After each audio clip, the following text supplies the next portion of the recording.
కష్టకాలం దుఃఖ సమయం నన్ను వేధించగా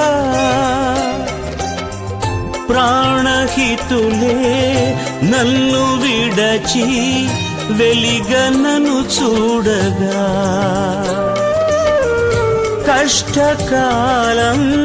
దుఃఖ సమయం నన్ను వేధించగా ప్రాణహితులే నన్ను విడచి వెలిగనను చూడగా ఓదార్పువైనా చెంత నీవే ఉండినావు నా కన్నీరు నీ కవితలో రాసి ఉంచినావు ఓదార్పువైనా చెంత నీవే ఉండినావు నా కన్నీరు నీ కవితలో రాసి